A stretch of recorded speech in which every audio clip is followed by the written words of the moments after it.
Hi everyone, welcome back. Today we're going to be reviewing Highland Park Disc Golf Course in Joliet. Highland Park is an 18-hole heavily wooded course that really focuses on more technical shots. We hope you guys enjoy the review.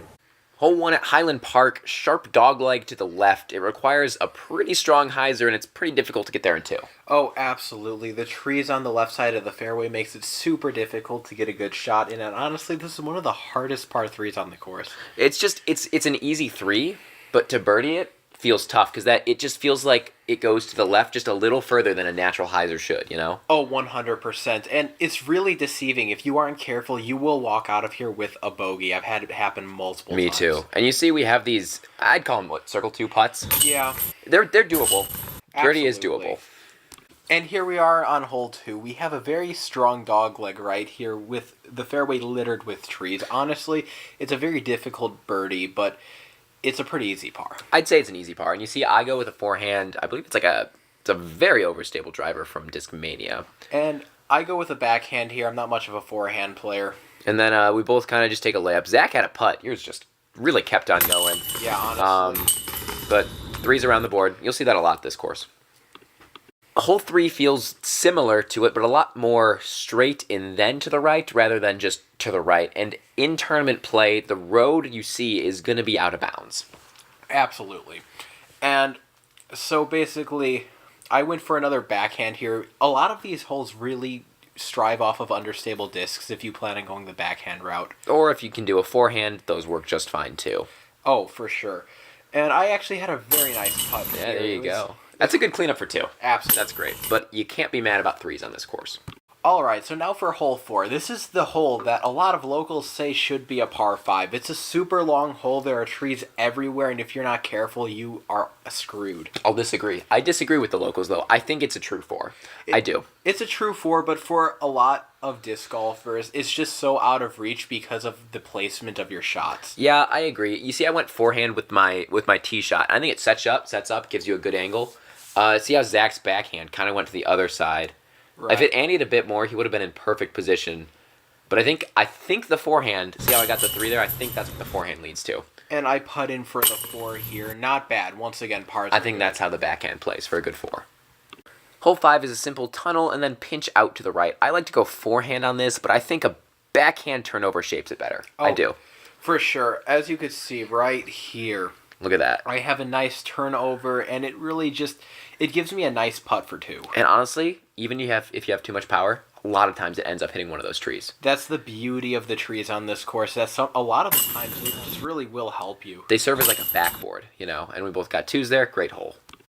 Alright, and now we have hole 6. Honestly, this is my favorite hole in the course. You got that beautiful chasm followed by a strong dogleg left. Overstable discs really benefit at this hole. And yeah, it's overstable, but more importantly, you want a disc with a strong fade. Because a lot of times you'll see on this course shots where you need the fade of the disc to be so strong, like you saw in hole 1. Oh, absolutely. And it leaves you with these putts, these long-range putts, that sometimes you can get as there, and then sometimes you just gotta lay out the But 3. a 3 is never a bad thing on this course. Absolutely not. Hole 7, kind of a tunnel shot, but not really, because there's many ways you can just kind of go outside of the trees and then back into the middle and have a nice, easy layup.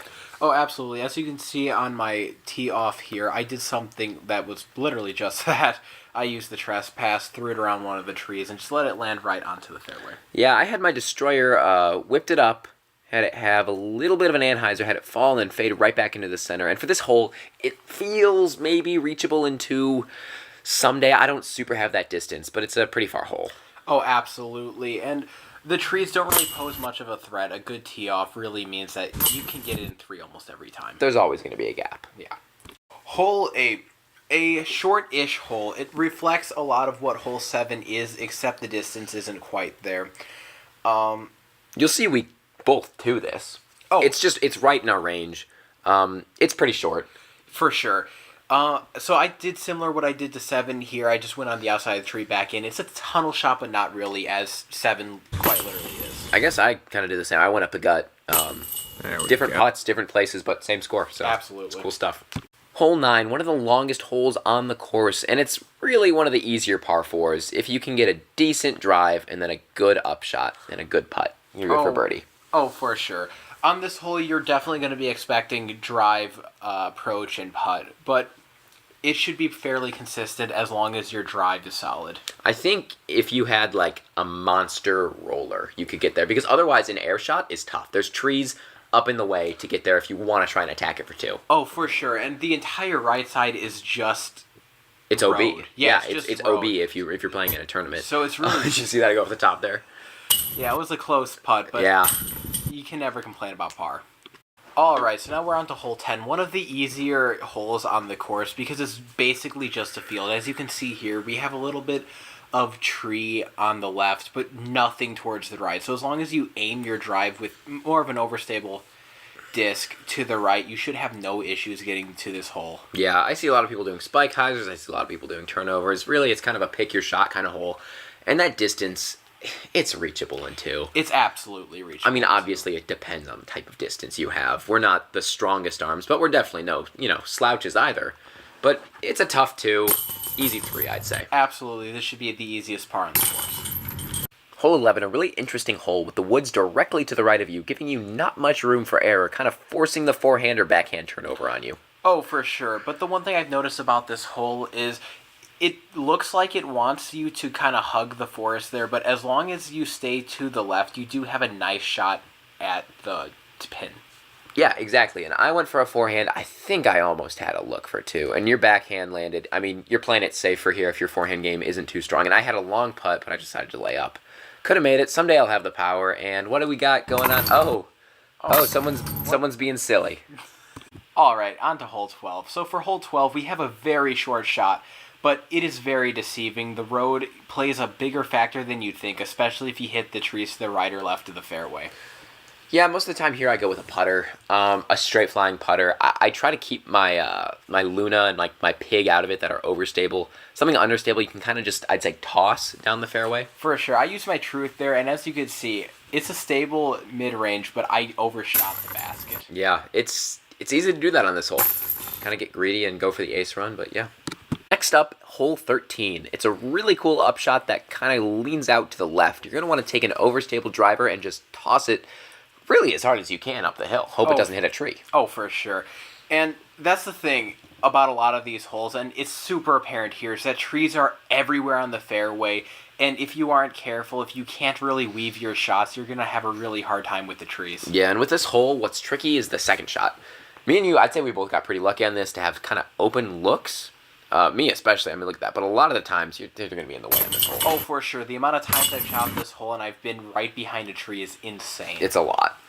Hole 14, one of the weirdest shots on the course, because there are trees everywhere littered in the fairway, and it's in mid-range distance, but most of the time your mid-range just can't reach the hole. There's just no line. Oh. There's no line, it's luck. Oh, absolutely, and on the left side of the fairway, we have a little chasm that so many times... Oh my god, yeah.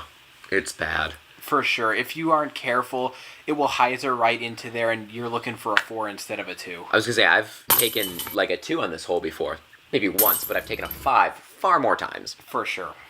Hole 15. Get over it. Just get over that little hump and you'll be fine. Anything that hits the hill, it's going to roll down. Any trees you hit, it's just going to roll down. Oh, for sure.